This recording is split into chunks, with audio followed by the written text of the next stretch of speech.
আসসালামু আলাইকুম আ রহমতুল্লাহি ওবারাকাতুহু। কবিতর প্রেমী টিভি 97-এর সবাইকে আপনাদের স্বাগত।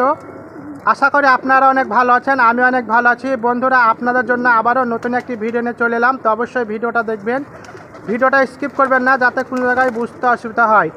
Pigeons one I cold treatment part 6, কবিতরের এক চোখের ঠান্ডা চিকিৎসা পর্ব 6। 1 নম্বর, সিপ্রোফ্লক্সাসিন এবং ডেক্সামেথাসোন যুক্ত চোখের ড্রপের 1 ফোঁটা দিনে 3 বার করে 7 দিন ব্যবহার করবেন। 2 নম্বর, গ্যাটিফ্লক্সাসিন এবং ডেক্সামেথাসোন যুক্ত চোখের ড্রপের 1 ফোঁটা দিনে 3 বার করে 5 থেকে 7 দিন ব্যবহার করবেন।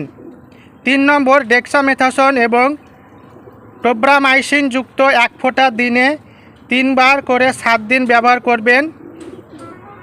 4 নম্বর, চোখের চুলকানি প্রতিরোধের জন্য 1 ফোঁটা ওলোপাটাডিন অ্যান্টি অ্যালার্জিক ড্রপ 5 থেকে 7 দিন দিনে 2 বার করে ব্যবহার করবেন। ভাইরাস সংক্রমণের জন্য 1 নম্বর, ভাইরাস কনজাংটিভাইটিসের ক্ষেত্রে 1 ফোঁটা গ্যানসিক্লোভির চোখের ড্রপ দিনে 2 বার প্রতি 12 ঘন্টা পর পর 3 থেকে 5 দিন ব্যবহার করবেন। 2 নম্বর, ভাইরাস সংক্রমণের ক্ষেত্রে ক্লোরোফেনিরামিন ম্যালেট তরল সিরাপ ব্যবহার করবেন। 1 ml সিরাপ 1 লিটার পানির সাথে মিশিয়ে দিনে 1 বার খাওয়াবেন। সিরাপ সাদা করে 1টি ট্যাবলেট 1 লিটার পানিতে মিশিয়ে দিনে 2 বার ডেক্সামেথাসোন সোডিয়াম ফসফেট ট্যাবলেট ব্যবহার করবেন এবং 3 থেকে 5 দিন খাওয়াবেন। এই ওষুধগুলি আলাদাভাবে দেওয়া যেতে পারে, যেমন কিভাবে ব্যবহার করবেন।